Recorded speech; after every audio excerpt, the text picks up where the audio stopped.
Tonight, President Trump touched on the Mollie Tibbetts case at his rally in West Virginia. You heard about today with the illegal alien coming in, very sadly, from Mexico. And you saw what happened to that incredible, beautiful young woman.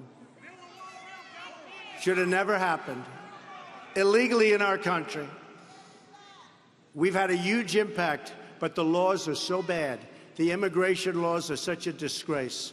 We're getting them changed. Well, tonight, Agnes Gibboney, who lost her son to an illegal immigrant, is here to share her unique perspective on this heartbreaking case. And retired lieutenant with the Las Vegas Metropolitan Police Department, Randy Sutton, offers us a law enforcement perspective. Welcome to you both. Thank you.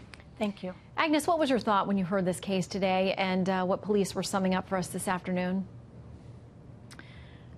Heartbroken. My heart goes out to the family. And this is an outrage, a preventable crime that should have never happened. If the politicians would secure our borders and start deporting illegal aliens, maybe Mollie would still be alive today. This is unacceptable. Unacceptable. And so people know more about your story, Agnes. You were a legal immigrant here yourself, but your son was later killed years ago by an illegal immigrant gang member. And this is something that you have made a very important cause for years now.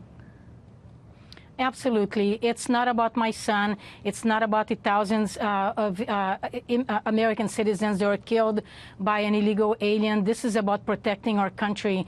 I always believe that this country is protecting its citizens, and what a disappointment it has been to know that they are not. And so many people, so many families are heartbroken forever to follow in my path. And this should have never happened to my son and thousands of other families in this country. We need to protect our own.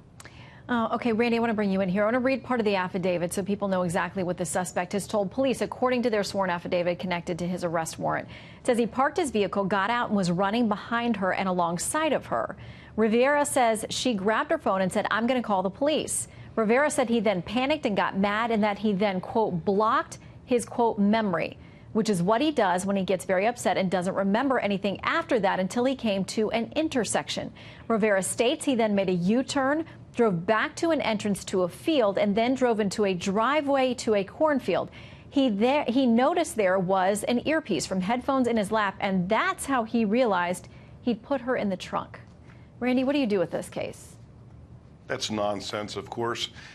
He gave a little bit of information to the police, enough to bring them to the conclusion that he had killed her, and then led them to where the body was, but conveniently blacked out before the assault and didn't remember anything. That's nonsense, and I'm sure that they'll discover that he remembers everything. Well, this tragic story, though, what it really does reveal is the amazing police work that was done to bring this case to a conclusion, though. Yeah, I mean, they talked about having surveillance tapes and spotting his car, and that he may have seen her before. And also, I have to wonder, Randy, will they go look at other cases? Because it's hard to believe, although it could happen, that this would be the first time that you would engage in this kind of behavior and we'd wind up with somebody who's been murdered. Do you think that police will now spread a wider net to look at other cases in the area? Oh, absolutely. There will be, remember, the Federal Bureau of Investigation is already involved in this case, and they keep a tremendous database of all unsolved crimes. So they will look at the MO that this suspect did. They will compare it to other unsolved homicides and determine if this was his first major crime, or if there were other abductions, my guess is when they do the autopsy, they're gonna find that there was other crimes committed to this poor woman, and I think that they will be looking at unsolved sexual assaults as well. Okay, Agnes, tonight a lot of folks saying that there's no way that this should be political. The president shouldn't be talking about it at his rally. We shouldn't be talking about walls. There are some reports we've been trying to confirm, information that there are allegations that this young man was working at a farm that was owned by someone who has deep GOP connections there in Iowa. Is it dangerous to make this a partisan issue at this point? No, this is an issue, and we all need to make this a big issue. Look, we formed a group called Angel Families to bring to light these types of crimes, because American people need to know this is not an isolated case. To circumvent the biased liberal media that's lying and not covering these stories, Mollie is not the only one that has been killed. There's thousands of others. How many more are we going to sacrifice? This is not a political issue. We need to enforce immigration laws, and we need to start getting down and deporting these illegal aliens, starting with the criminals. There shouldn't be any leeway for them. Why? How many more do we need to lose? How many families need to be destroyed, like mine and like thousands of others? How many? President Trump is on the right track. We need to build a wall, we need to enforce immigration laws, and we need to deport criminal illegal aliens. And I don't care if this guy was a really good guy. Well, he obviously wasn't, because he took a precious life. And Agnes, no one knows this pain better than you. No one can speak to it better than you.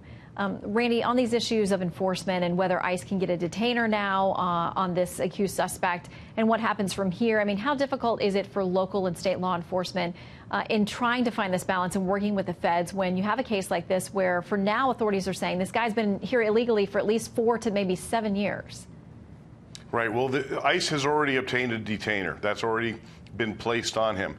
And while this is not political in the sense that Democrats and Republicans are at odds about this particular crime, the fact of the matter is that this is a public safety issue, as it has always been, but it has been politicized. The unfortunate thing is that Congress, unfortunately, has not done their job. The president is doing the very best he can with the tools that are there. This insanity with this hatred for ICE and what they do is nothing short of madness. Protecting the people is what law enforcement does. ICE is part of that apparatus. The men and women that do that job are incredibly dedicated, and for them to be vilified by the media and by Democratic politicians who seemingly don't care about innocent victims is something that I find absolutely abhorrent. Well, it's a conversation that will once again get heated up because, unfortunately, of this case.